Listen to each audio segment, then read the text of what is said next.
Pleasure to introduce our speaker for this evening.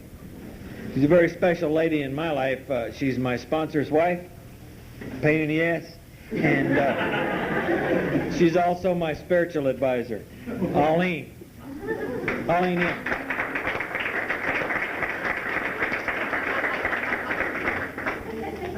So glad you're here.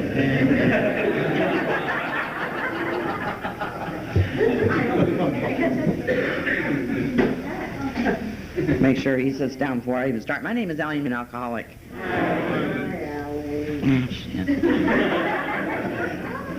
Grateful to God and Alcoholics Anonymous for my life and my sobriety today. When Ann asked Sonny to lead the meeting, I thought, oh my God, what's he going to do now? See, I got him through marriage. He, otherwise I wouldn't have been any place close to him, I'll tell you for damn sure.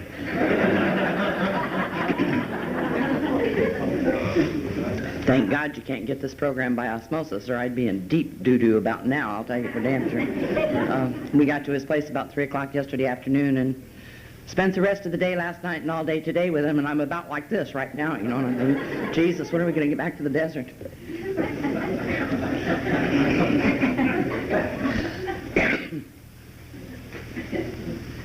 I'd like to welcome our new friends that are here with us at the meeting tonight. Please note that, although Sonny already said it, that anything I say is mostly my own opinion, you know, and I have a lot of them.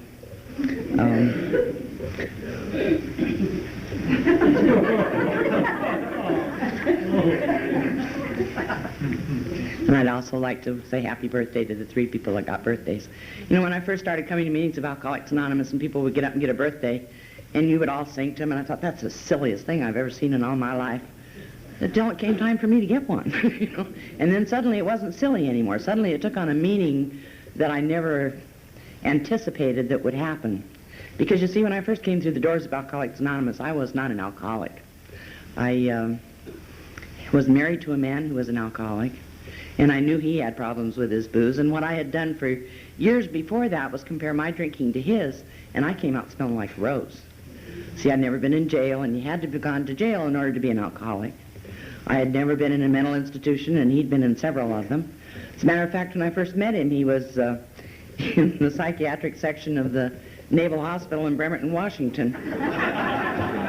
And I guess that should have given me a clue as to where my thinking was, but maybe if I hadn't taken up drinking, I'd be a good member of Al-Anon today. Who the hell knows, you know, but... And he did all of those things, and I didn't do any of them. And so I was just sure that he was an alcoholic, but I wasn't. I knew that my drinking was different. You know, most of the women that I drank with drank very similar to the way I did, except that they usually stayed home, and I like bars. You know, I like to be out there with them where the fun was, you know. Fun. Jesus, I fell in love so much when I was drinking. It was just plain downright pathetic, you know. But you had to love them before you could take them anyplace, right? Or they could take you anyplace. Whether it be in the front seat of the car or motel room or whatever the hell it was, you had to love them before you could go to bed with them. Most of my drinking was done in the city of San Diego. I always drank in very classy places. My favorite bar was called the Top Hat. It was at the corner of 16th and Broadway, in the basement. Jazz musicians used to be there all the time, and I used to love that, you know. It was so homey and so warm, and everybody knew each other on a first-name basis. And we had Blanket Butt that went there. He was an Indian that was in the Navy, and Blanket Butt and I almost made it to jail one night with Blanket Butt because there was a stop sign on the corner of 17th and Broadway, and all of us hated that stop sign until we ran it most of the time until Blanket Butt got a ticket one night for running that stop sign. And the drunker we got, the better the idea seemed that we go out and chop that stop sign down. And so we did. I went out and supervised while he took his little hatchet and chopped the damn thing down.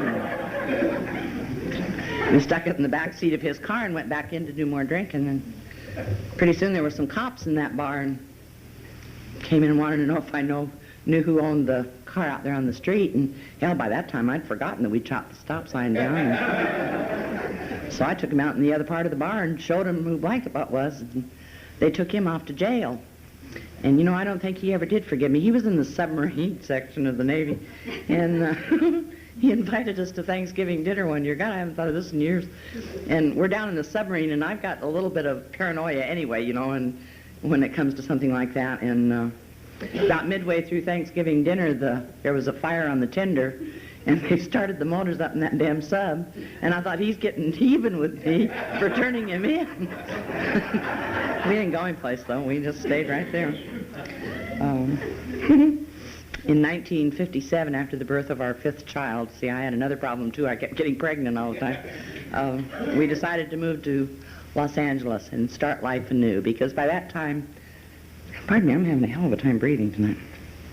By that time, our marriage was starting to fall apart at the seams, as most alcoholic marriages do.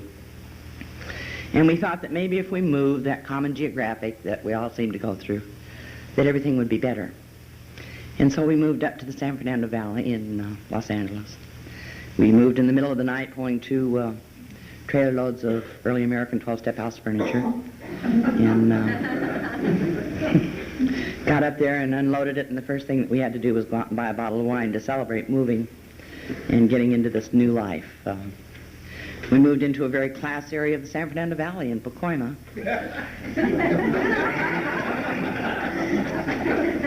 Class does, Chuck. We, thank you, had a 4-bedroom apartment. We were paying $17.50 a month rent. And shortly before coming into the program of Alcoholics Anonymous, we were being evicted for being 3 months in arrears. You can't drink and pay your rent, too. And we chose to drink. We hadn't been there very long, and a couple moved in next door to us, and they were kind of funny-looking people. She had a smile on her face all the time, and he was probably the ugliest man I've ever seen in my life. You know, he smiled too, but he didn't have any front teeth, and so when he smiled, he was even uglier than he was if he didn't smile. And he drove an old dump truck, and kids in the neighborhood loved him because he could never get the damn thing started in the morning, so they'd all get out and help him push, you know. They thought Roy was just the greatest, and I thought he was the biggest clown I had ever seen. They'd been in there maybe a week or so, and I kind of kept an eye on him because she looked like she might be a good drinking buddy. And they used to leave the house about 7:30, 7:45 every night, and they didn't come home until 10:30, 10:45. And there were a lot of people going in and out of that apartment all day long. Some of them really well-groomed men and women, and others obviously intoxicated. And so a week had gone by, and I figured she'd settled in by then. And so I went over and asked her if she'd like to come over to our apartment and have a glass of wine or a can of beer, because, see, I was a winette, and celebrate moving into this neighborhood. And she just put that grin on her face, and she says, "No, thank you, honey, I don't drink." And I can remember thinking, what in the hell is this neighborhood coming to, you know? I don't recall ever having lived in a neighborhood where you didn't drink. As a matter of fact, that's all we did all the time. We'd get our men off to wherever the heck they were going during the day. Some of them even had jobs. And we would get together and take our cards and play canasta and drink all day long, put the kids out on the freeway to play, and then just before they were due to get home, we would rush out and back to our own apartments and clean up a little bit so that we could meet them at the door and say, "God, I've worked so hard today, I really would like a drink," you know. And it worked for a long time. And now this gal's telling me she doesn't drink, and I thought, well, that's weird. And my first thought, of course, was that she belonged to a religion that didn't like drinking. And I just knew she was going to come over and try and convert me into whatever religion it was that she was in. And God, I had tried religions from the time I was knee-high to a grasshopper, looking for something. At that time I didn't know what it was. I think I was looking out of a resentment more than anything else, because I had a kind of a weird religious upbringing. My father was Jewish and my mother was Southern Baptist. And when I first got here, some joker says, "And you have a problem with a higher power?" Oh, God, do I have a problem with a higher power? And so I started kind of searching for something way, way back when. Curiosity finally got the best of me, though, and I went next door and one more time, and I said, Diane, why don't you drink?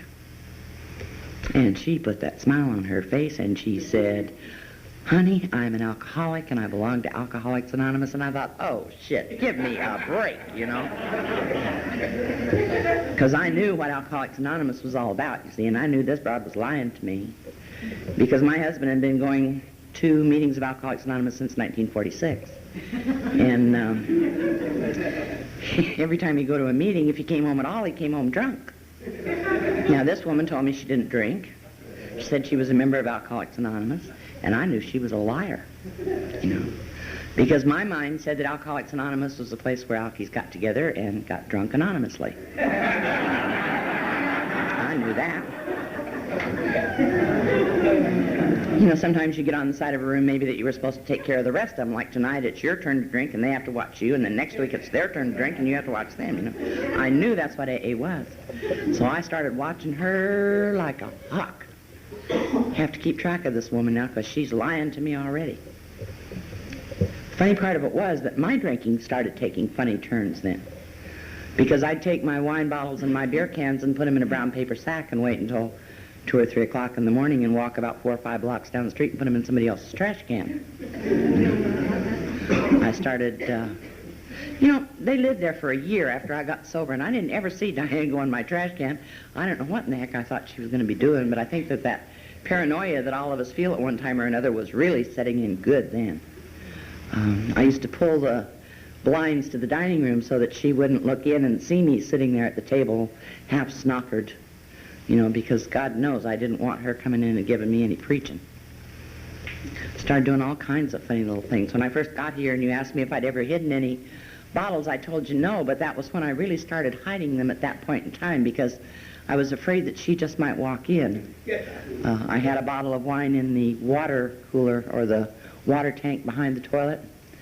But you see, that wasn't hiding it. My excuse and my rationale was that there were so many of us in our family and that toilet flushed so often that it would keep it cool there. You know, I had a refrigerator in the kitchen that would have done the same thing, but, you know, I had another one in my vacuum cleaner bag.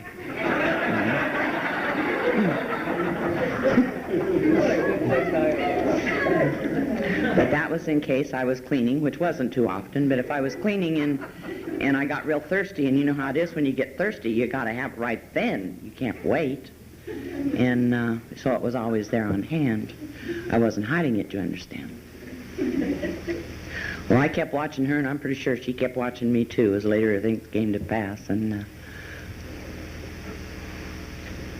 I thought, well, because of all these kids and her, I'm going to get into community activities. Well, I had tried brownies, and that hadn't worked, and I had tried Cub Scouts, and that didn't work, and so I kind of settled for PTA. Wrong move to make. However, I thought that then I'd be with adults for the benefit of children, and I would look good. You know, and it was extremely important for me to look good. And wasn't very long that those suckers elected me president of the local PTA, and they sent me up to San Francisco to the PTA President's Convention. And I can remember thinking going up there that, or getting ready to go up there, that I wouldn't drink anything while I was there. Obviously, I knew something was wrong with my drinking, but it certainly wasn't alcoholic drinking, you know. I had proven to myself that I could drink on a daily basis, and therefore I couldn't be an alcoholic. And then you told me that there were such things as a periodic drunk. And I fit that category beautifully, you know, and I didn't want to fit that category, but nevertheless I had to. We get up to San Francisco, and the third day that we were to be there, one of the gals said, why don't we all go up to the top of the mark and see what San Francisco looks like after dark? And I thought that sounded like a real good idea. And I can remember thinking, I'll just have one drink. You know, now, I don't know about you, but I have never, from the inception of my drinking, been satisfied with one drink. It just never seemed to do it. And as time went on, it seemed like it was the third or the fourth. And then I'd overshoot the mark, you know, and I never really knew which one it was going to be that makes you feel good, because it kept being very elusive, you know, extremely elusive. But I thought I'd have one, because I didn't want to make a complete ass of myself with those ladies. And so up to the top of the mark we go. And we got up there, and those ladies all ordered a martini. And I thought, by God, I'll have a martini. I'd never had a martini. I knew that if you drank hard liquor, you were an alcoholic, because that's what my husband drank. And so we all ordered martinis, and the waiter brought them by, and they sipped, and I slugged mine down, you know. And I can remember thinking that very thing that it talks about in chapter 3, I've been drinking the wrong thing all this time. Because nothing happened. Nothing happened at all. And so I ordered another one, and God, I don't know how many more I ordered, but the next thing that is very clear in my mind was they had a combo there, a bass man and a guitar and a piano man, and I thought that was lousy entertainment for a place as world-renowned as the Top of the Mark. And I had been in show business as a younger woman, and when I got up on the bar to do my little dance, they 86'd my ass right out of there. You know, they just didn't care that I had everything on that showed that I was a model mother of the state of California. I had this big old badge on and a hat and gloves, and they didn't care. They wanted me out. And another one of the women and I went down to Market Street, and we missed the charter flight going back to the San Fernando Valley, and we had a good drunk in San Francisco, I'll tell you, I think. And ended up having to call a man who hadn't been working and ask him to beg, borrow, or steal the money for me to get back home. And I came home only to find out that he had been drunk all the time I was gone. And that very night he was going to a meeting of Alcoholics Anonymous with Mr. Ugly. And I thought, oh my God, you know. I knew it was all going to start all over again, and for some reason that period of time that we had been there, which was just about a year, he hadn't been to jail. And so I didn't know any jailers, but I knew if he was going to start back to meetings of Alcoholics Anonymous that he would get so plastered that I'd have to find out where he was. And all of these things are going through my mind, you know, the great caretaker here. And off they went to that meeting that night, and about 10:30, I guess, the car pulled into the parking lot, and they didn't get out of it, and I figured they were brown bagging it. Now, I don't know about you, but I used to love to brown bag it, too, you know. If I went to a movie, it was a good place to brown bag. If I was driving the car, it was a good place to brown bag, and I never took a bottle into the house if I came home. Because if I did, that meant that we'd have to fight over the bottle, and he just wasn't worth it. So I figured that's what they were doing out there in the car. They were brown bagging it and waiting until they got through so that he wouldn't have to share his booze with me. And I should have known that something was different when he came in and hung up his clothes, because he never hung up his clothes when he was drinking, you know. And I wanted to know whether he'd been drinking or not, but I didn't want to get pregnant, and like I told you before, that was another one of our big problems, and so I just kind of sniffed and rolled over, and I couldn't smell anything, and my thought was, he's sitting on the wrong side of the room tonight, you know. And, we got up the next morning, and he didn't say a word to me about that meeting that he'd been to the night before. He had a cup of coffee and ate a little bit of breakfast and announced he was going next door, and he went over there and spent all morning and came home and had a little bit of lunch and announced that he was then going to go back next door again, came home, had dinner, announced he was going to a meeting that night. And I'm thinking, what in the hell is going on next door? You know, what's going on over there? Because he's not saying a word to me about what they're talking about next door. He's not asking me if I'd like to come next door with him. He's not telling me what happened at that meeting the night before. He's not saying much of nothing. And if you had known my husband, that was totally out of character for him. His mouth flapped all the time, just about like Sonny's most of the time, you know. All right, home, baby. I'm driving, honey. I'm driving.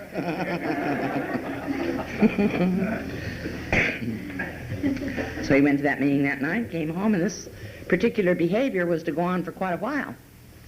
And I started getting angrier, and my drinking progressed like you wouldn't believe. You know, he had always been my excuse for drinking. If he didn't drink, I wouldn't have to drink. If he didn't do this, I wouldn't have to do that. You know, that whole thing. I loved being a victim there for a long time. I loved being that victim. Till I got to you and said, there are no victims, you're all volunteers. And I thought, you're full of it too, you know. But you had taken somebody away from me that I didn't particularly like. I didn't want to drink with him, but you took away my excuse. Because, you see, now he wasn't drinking. He was going to those silly meetings, and it was just awful. And my drinking progressed like it had never progressed in the 10 years prior to that. It was miserable, absolutely miserable time. I'd drink during the daytime and pass out, and my kids would come home and find a drunken mother, And I'm not proud of that, but that's part of my story. You know, and I felt a failure as a wife, as a mother, as a community leader, as anything. I was just total and complete failure. On the 4th of July of that weekend, of that year, rather, in 1958, a friend of his that he had worked with in radio in San Diego came up to the valley and came in the door, and he had all kinds of booze, and he looked at Bob and he says, "Old buddy, I came up here to get drunk with you." And Bob was sitting at the end of the table, and he leaned back and he folded his arms and he says, "Well, I can't get drunk with you, Tommy. I've joined AA." So Tommy and I sang 2 choruses of Onward Christian Soldiers, and he and I got drunk. Oh, God. And by the grace of the loving God that I've come to find in rooms like this from people like you, that was the last drink that I've had to have. And damn it, I don't know why I still get teary-eyed over it. But that's been 33 and a half years ago. And I wasn't an alcoholic, you know. And I'll tell you, I didn't have much to do with it either. No, didn't have much to do with it because I fought you tooth and nail from the very beginning. I thought, well, I'll check this AA thing out with Diane and see if it'll work for me. And knowing full well that it wouldn't because I really wasn't an alcoholic, but I thought maybe if I started coming to meetings of AA, you could teach me how to drink like a lady, and that's what I really wanted to do, you know. The thought of giving up my booze was, forget it. You know, just forget it. But teach me how to drink so I don't get into trouble. Teach me how to drink so I don't make a fool of myself. Teach me how to drink so I can take care of my kids and look good.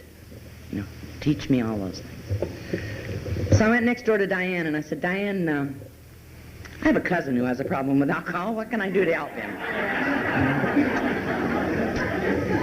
And that woman had the audacity to look at me and say, "Why don't you do something about your own drinking, and then you might be able to help him." And I thought she had a hell of a lot of nerve talking to me that way. And then she proceeded to do to me exactly what the big book talks about. She shared her life story with me, and I couldn't find any likenesses there. She was an Army nurse. Hell, I'd never been in the Army, you know. And she'd been married 5 or 6 times, and I'd only been married once. Same SOB I was married to then. And I was looking for all the differences and none of the similarities at all. And she kept talking and talking and talking and talking, and I'm thinking, my God, let me go home. I am dying for a drink. Because, you know, she kept talking about what it was like when she was drinking, and I kept getting thirstier and thirstier and thirstier. And I knew I couldn't drink there, and so finally she says, "There's a meeting in San Fernando tomorrow night." She says, "Would you like to go with me?" And I thought, by God, this is my way out of this place. So I said, "Gee, I really would. And I started getting up and backing toward the door, and she says, incidentally, she says, "It might be best if you didn't have anything to drink between now and then," but she says, "That shouldn't bother you if you're not an alcoholic."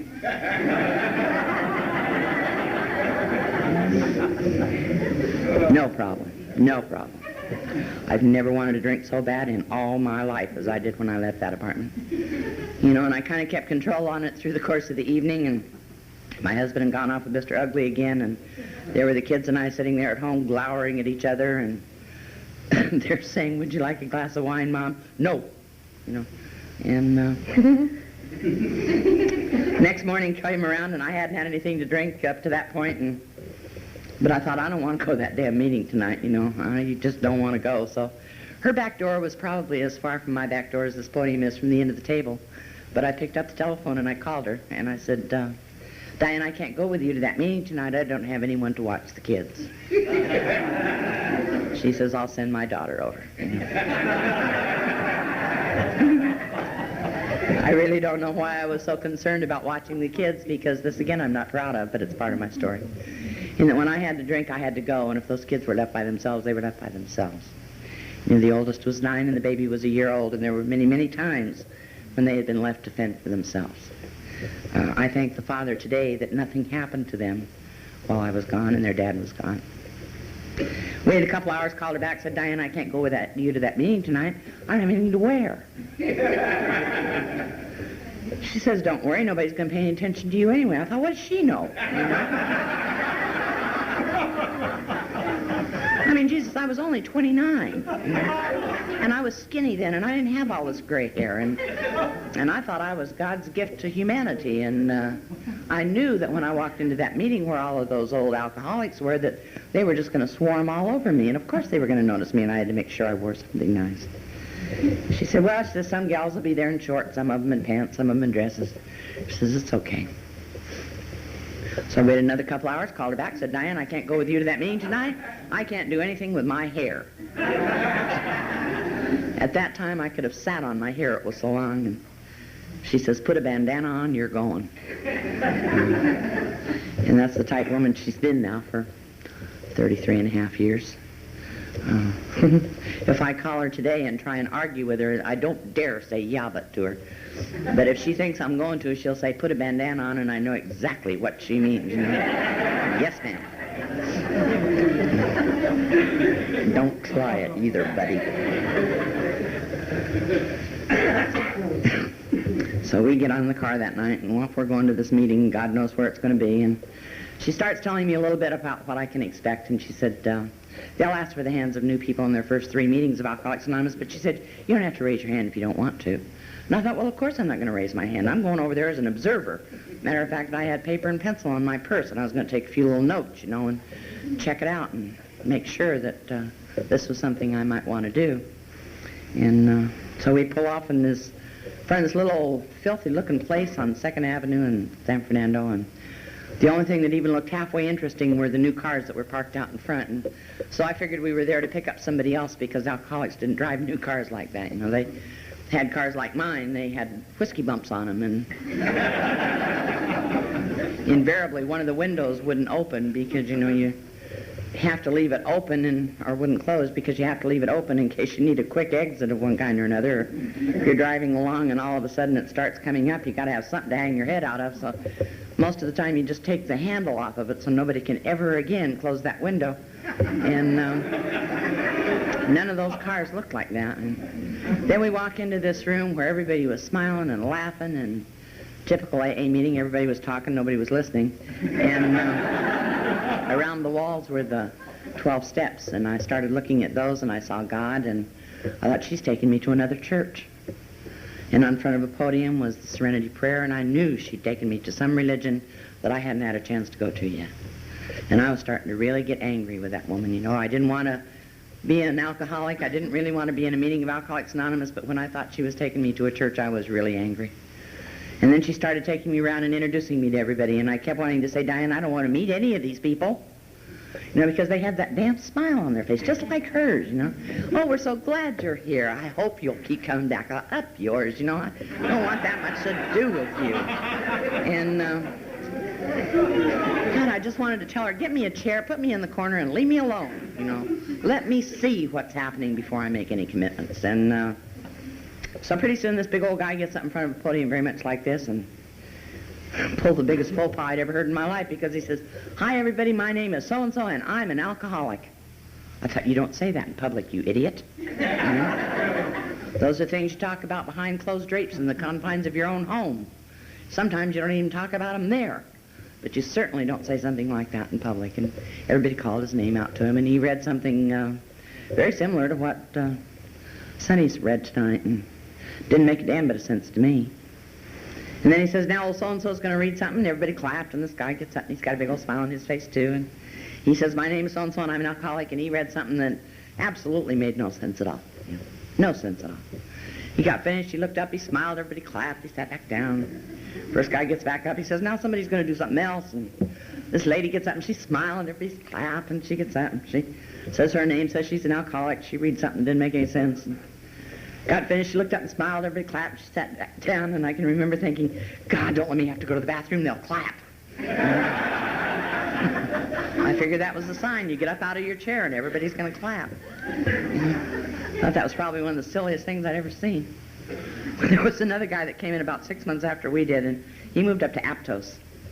And they don't clap up in that area of California. And he called one night and he says, the meetings up here just aren't that good anymore. And I said, why, what's the matter? And he says, well, they don't clap. And I said, well, you've got a restaurant, you've got a dining room in it, close your dining room one night of the week and start your own group. I said, if they want to clap, clap. I said, we've been told all we have to do to start a group is have a resentment, a big book, and a coffee pot, so what the hell, go for it, you know. He started the group, and it turned out to be very successful. He called about a month later, and he was telling us about it, and he said, you know what we call it? I said, no. He says, the clap group. I'm like, oh, boy.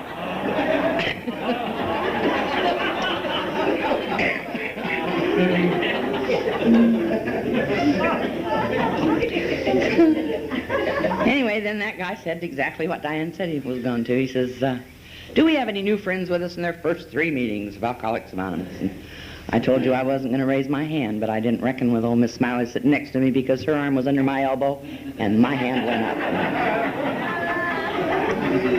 And everybody turns around and looks, and I didn't want them to look at me. Didn't want them looking at me at all. And she says, tell them your name. And I wanted to say my name is Gertrude or Beatrice or Dorothy or anything. But I took one look at her and put your bandana on, and I said, my name is Aeline. And she says, state your disease. You know, I had heard 3 people say that their name, that they were an alcoholic. And I knew exactly what she expected of me. Big Book talks about an attitude of belligerent denial. And I had it, I mean to tell you. And I just looked down at her and I said, bull hockey. Loudly. And everybody in that room laughed, and they turned around again to see who the idiot was that had said that in the meeting. And then that guy said the only thing that made any sense to me all night long, because he looked me right square in the face and he said, newcomer, you're the most important person in this room. And I thought, how did he know? How did he know?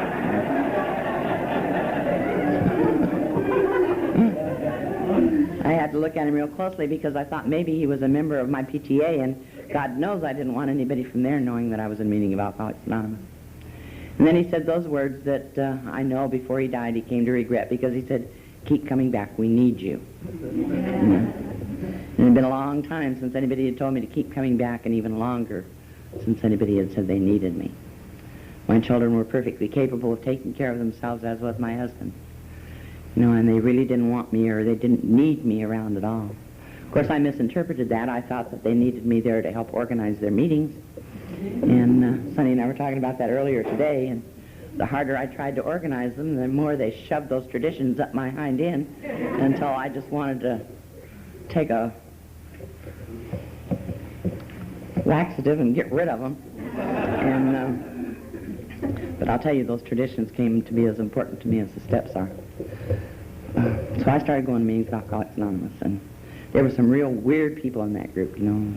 The other thing that happened at that very first meeting that I thought was kind of funny was we all stood up, and we didn't hold hands. You didn't hold hands in those days. And we said the Lord's Prayer, and I figured next week we would be rolling in the aisles or something like that, you know. And I had taken a hiatus from meetings of Alcoholics Anonymous, I guess, when I was about 5 years sober, and when I came back, everybody was holding hands, and I asked one of the old guys there, I said, when did we start holding hands? He said, when the women started accusing us of stealing their purses while they had their eyes closed saying the Lord's Prayer.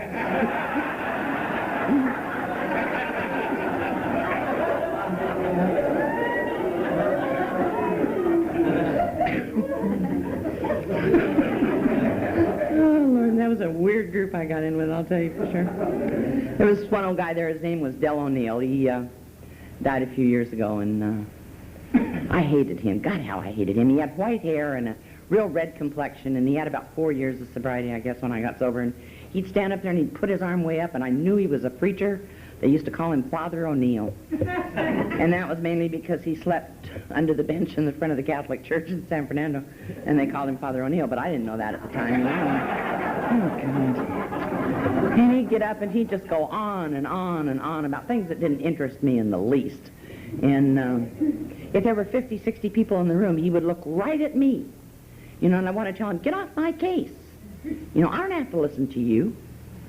And, of course, needless to say, those that I hated so much, I listened very intently to what they were saying so that I could judge them later to see if they were practicing what they preached. But he used to stand around after the meeting was over, and I thought he was a guru or something, because he'd have all these people around him. And incidentally, if you're new here tonight, there are no gurus in Alcoholics Anonymous. The only authority in Alcoholics Anonymous is this big book, and that's it. Anyway, he used to stand around, people would stand around and just, at it. I went by there one night, and I wanted to talk to one of the women that was standing there listening to him, and I just stopped for a couple of minutes, and he quit talking. He says, no need for you to listen, kid, you're not going to stay sober for a year anyway. I thought, you mumser, I'll show you who can stay sober for 1 year. And that was when I thought, I'll stick around here for a year. I'll listen to what you have to say, I'll listen to your dumb stories, and I'll learn from you the mistakes that you made, and I won't have to make them because I'm going to drink again. You know, the big book says resentment is the #1 offender, and I believe that with every fiber in my body today. But I also know beyond the shadow of a doubt I stayed sober that first year just to show Del O'Neill I could do it, you know. And for that, I guess I'm grateful to the old codger. We were in another meeting one night, and Del was going on and on and on and on and on about the God of his understanding, and finally I had all I could take from him, and I said, Del, I can't believe in your God. He says, leave mine alone. Go find your own. You know? I thought that was kind of dumb of him, but it started me on my search. You know, and that search continues today. Because I don't think I will ever fully understand my higher power. I hope to God I never fully understand my higher power. I guess it's enough to know that he understands me. Because every time I try and do something that's against the principles of the program of Alcoholics Anonymous, boom, I get stopped. Never fails. I stuck around for a while, and I guess I was about 3 months sober, and Diane said to me, this week we're going to a women's group.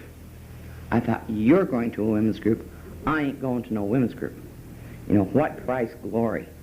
I didn't mind the mixed groups because you got a lot of hugs and you got pats on the popo and on top of the head and all these men telling you what a great job you're doing in sobriety, and all the women go by looking,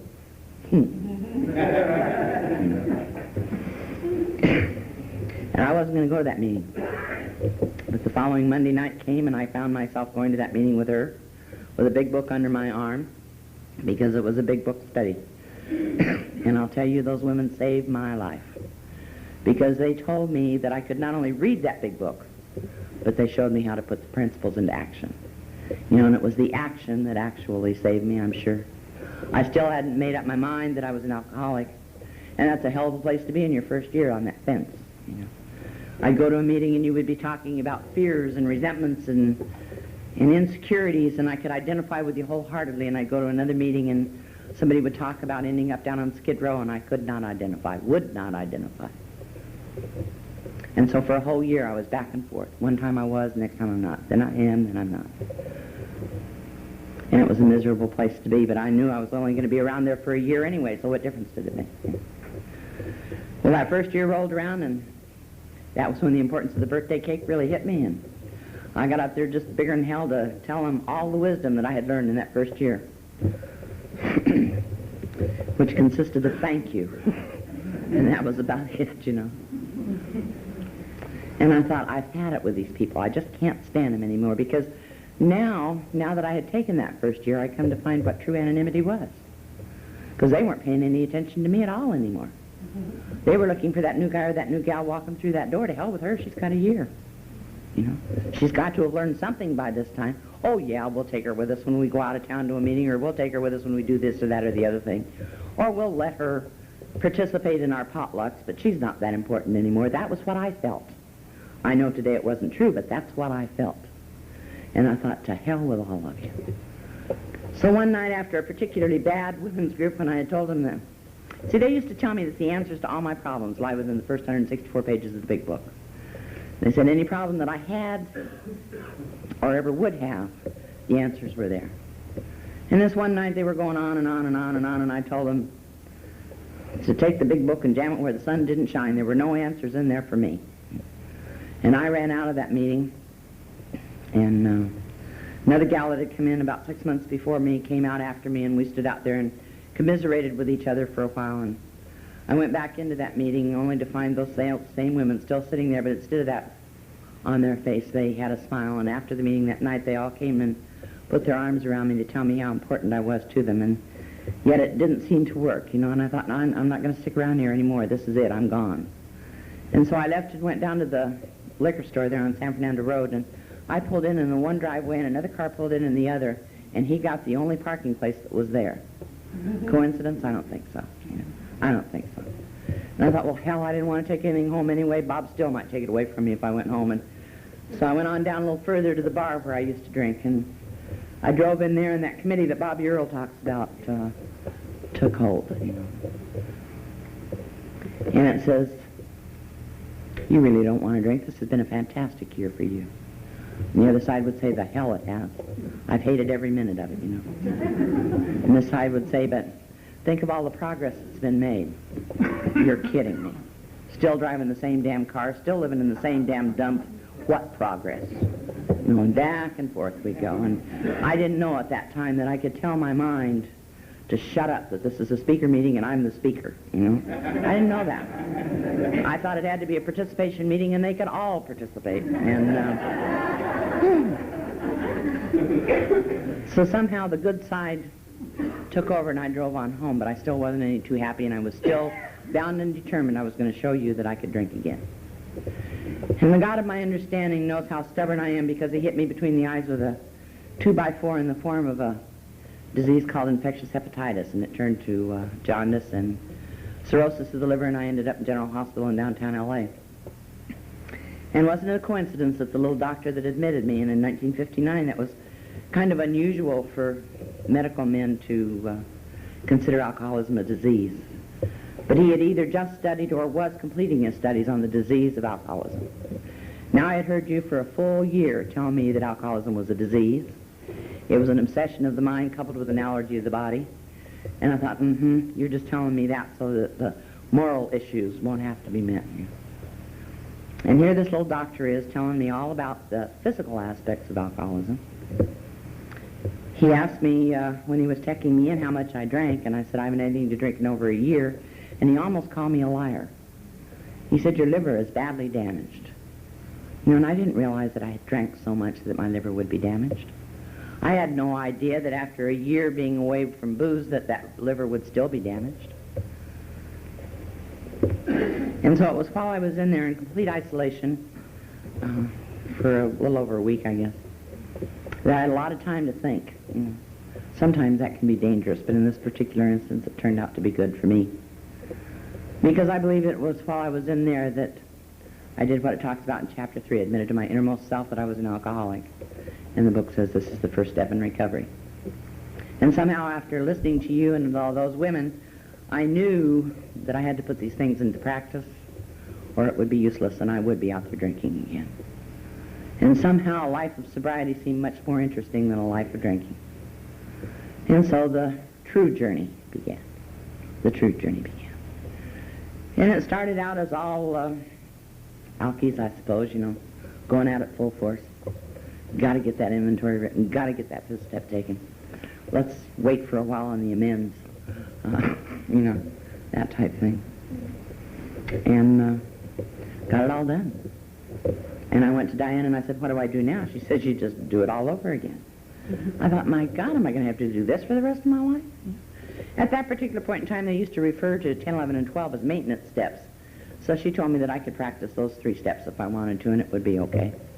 And I thought that sounded like a much better idea than starting back at step 1 and going through the whole thing. And as time went on, as much as I hated hearing about God when I first came to you, by the time I was about 5 years sober, I thought, I'm not hearing anything about God anymore. What's happening to this program of Alcoholics Anonymous? We're not talking about spirituality around here at all, you know. And there was one old guy that, in the very beginning, I had told him, Norman, that I didn't know how to be spiritual. And he looked at me and he says, do you breathe? I said, yeah. He says, you're spiritual. Well, that's one way of looking at it, I suppose. And so I asked Norman if he had any books on spirituality, you know, because up to that time, the only books that I had read were the Big Book and the 12-12. And so he started giving me some books on various topics of spirituality. And that led to getting into a group of people that went on what I like to call today our spiritual search. Now, at that point in time, I'd been going to 5 and 6 meetings a week, and then it dropped back to 5, and then 4, and then 3, and then 2, and then 1. And all of a sudden, I'm not going to any meetings at all, because I'm getting spiritual, you see. I could feel the wings starting to pop out of my shoulders. And we went to many strange places. We went one time where we all sat around the room, and we held hands, and we went, you know. I didn't find him that night. We went soul traveling. They went soul traveling. I went to sleep. I got damn tired of waiting to get off this planet, you know. Oh, God. We went where there were trumpets flying around in the air, and went in and had a life reading done. Found out I was an Indian princess about 2,000 years ago. That really does me a lot of good today, but it was sure interesting at the time. And my sponsor called and she says, Aeline, you're skating on thin ice. I said, what do you mean I'm skating on thin ice? She says, you're not going to any meetings at all. I said, Diane, the only people I talk to on the phone are members of Alcoholics Anonymous. The only ones that are in my home are members of Alcoholics Anonymous. What do you mean I'm skating on thin ice? She says, you're denying yourself the miracle. And I thought, the woman has had it. Because, you see, I was still the miracle in my eyes. I said, what miracle? She says, you're denying yourself the miracle of seeing that new guy or that new gal walk through that door and watching their eyes change. You know, and I'd never stopped to think of it in that way. But I still thought she was kind of full of it because she had been so totally indoctrinated in Alcoholics Anonymous that we could never get her to go on any of these little trips with us, little side trips. And sure enough, that day came when those little side trips weren't doing it anymore, you know, and I thought, well, I'll just go back to that women's group one time and see what'll happen. And wouldn't you know it, that was the night that they were studying the chapter, We Agnostics. And I had always thought that the chapter was named To the Agnostic. And so I hadn't read it because I wasn't an agnostic. But when it said We Agnostics, it kind of indicated that we, you know, like you and me, we. And we started reading it that night, and there was where my true understanding of a higher power came in. That was where I understood then what Dell had been telling me about, leave my God alone, go find your own. You know, he was talking about my own concept of a higher power. I believe today, and this is my opinion, that we all worship the same God. We just see him in different ways. We see him at different stages of growth, and that grows on you. You just stick around Alcoholics Anonymous.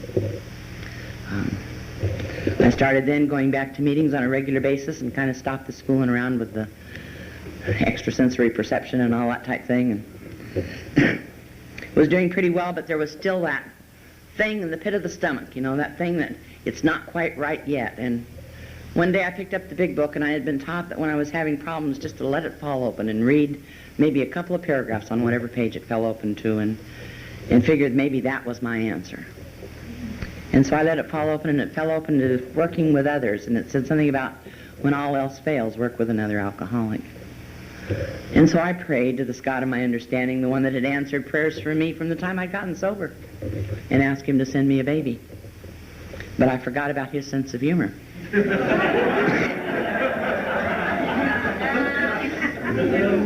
And 9 months later, I delivered a little boy.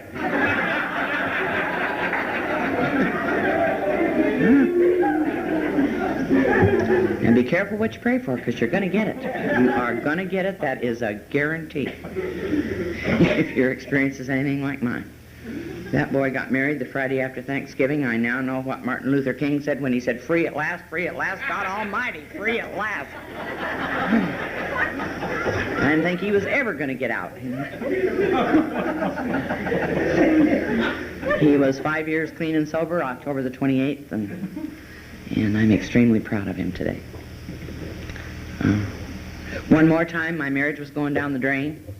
We had gotten into the restaurant industry, and my husband was working in a restaurant in Newport Beach, and I was up in the valley, and the marriage wasn't doing well at all. And I was at a meeting one night, and there sat Mr. Wright right across the table from me, you know. And didn't make a damn bit of difference that he was married and I was married. I mean, let's go for it. This is what we want. That's what we call self-will run riot in this place. And so we took off. And again, I'm not proud of this. But I usually tell it so that if there's any woman that's sitting out there tonight that is thinking about this, listen, please. Because we took off on what was to be my only affair in sobriety. And it didn't last very long. And it was the most painful experience I've ever gone through in sobriety. I felt the degradation and the humiliation the same as I had when I was drinking.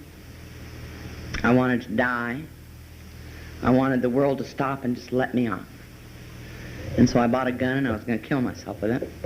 I was going to take Charlie down to his dad in Newport, tell him to keep him down there for a while, that I needed some time to myself. And one more time, God intervened. He always does to me for some reason. And the weekend that I determined was going to be it, we left the house, and that oldest son came over to the house, and he never came over on the weekends because he knew that Charlie and I weren't going to be there. And he went in, and he went into our bedroom, and he saw the gun, and he called his dad. The upshot of it was, when I got down to Newport, Bob says, "You don't have to work tonight, but I do want to talk to you after the meeting is over. I mean, after the restaurant closes." Wow. And I thought, I don't want to talk. It's too late to talk. I just want out. Just want out. Still felt dirty and just horrible. And so after he closed the restaurant, he came home and told me that Rick had called and they'd found the gun, and he wanted to know why I had it, and I lied. Told him that I needed something to protect Charlie and I since he was never there. And he said, "Tomorrow morning when we go into the restaurant, we're going to go by a sporting goods store in Costa Mesa and get something that isn't quite as dangerous as a gun." And I thought, well, do whatever you want to. I'm still going to go home and kill myself. And one of the things that has always helped me in the program of Alcoholics Anonymous, and I hope that you do a lot of it in meetings you go to, is the laughter, because I knew when I first got sober, my theme song should have been "I'll Never Smile Again," because I knew that's what was going to happen, that I wouldn't be able to laugh anymore, that life was over, it was going to be dull, dreary, and I was going to have to go to those meetings for the rest of my life. So we go into the sporting goods store in Costa Mesa, and he's walking up and down the aisles, and I'm thinking, for God's sake, hurry up, I want to go home and kill myself. And he finally stopped, and he reached down, and when I saw what he had in my hands, I started laughing. And somehow the desire to live came back again, but what he had picked up was a hunting slingshot. And I could just see myself committing suicide with a slingshot.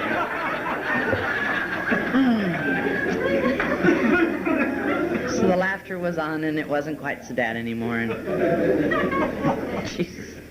So as you can see, I never did kill myself. Never did quite get around to it.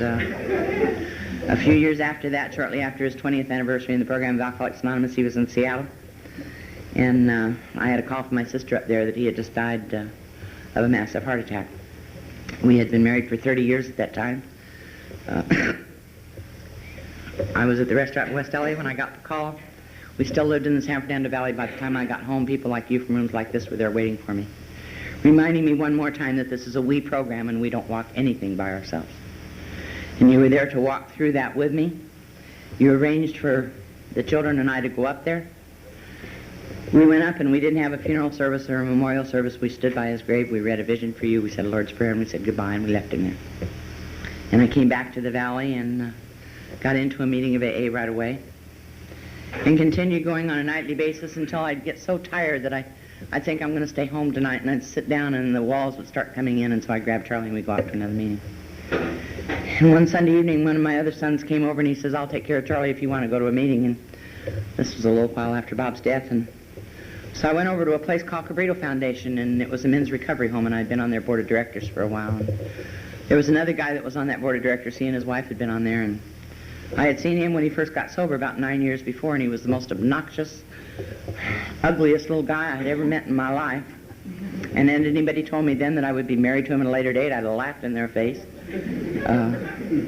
Anyway, Wes was there that night, and we talked for a few minutes. His wife had died a couple of years before that, and we talked for a little while, and some little gal was having a birthday party, and so he asked me if I'd like to go over there with him. And so we got in the car and we went over, and I was kind of pushing the door out on my side, and "Don't worry, Ann, I'll be through in a minute." And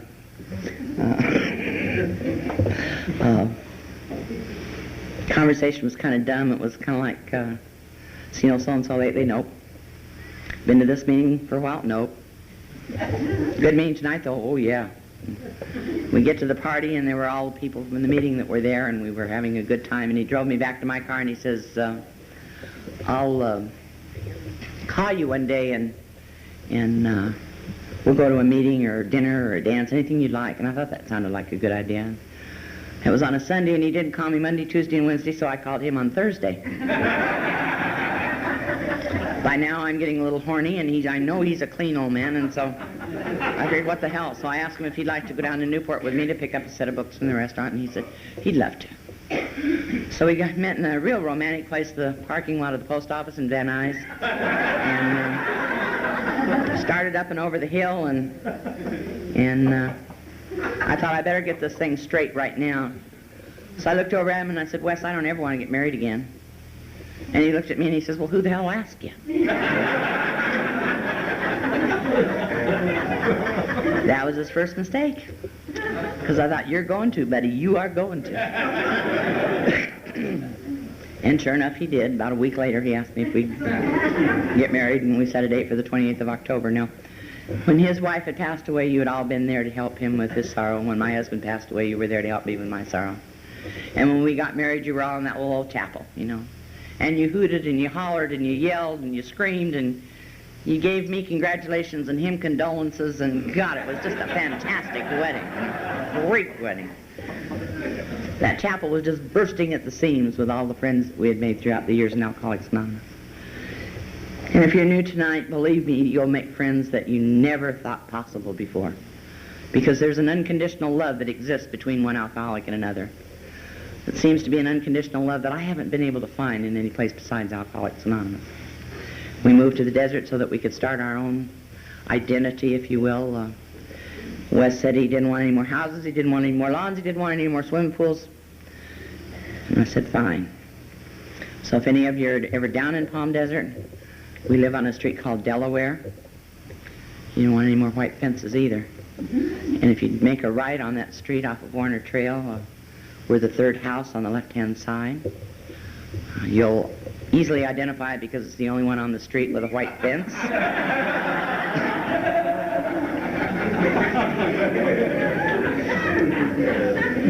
You jump across that white fence onto a little lawn and bring your bathing suit because you can walk right back, straight back into the swimming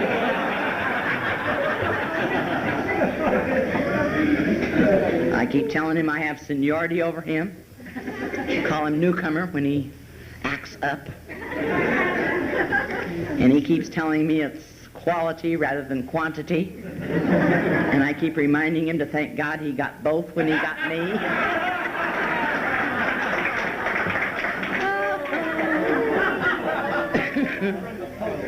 And we live a fantastic life, I'll tell you.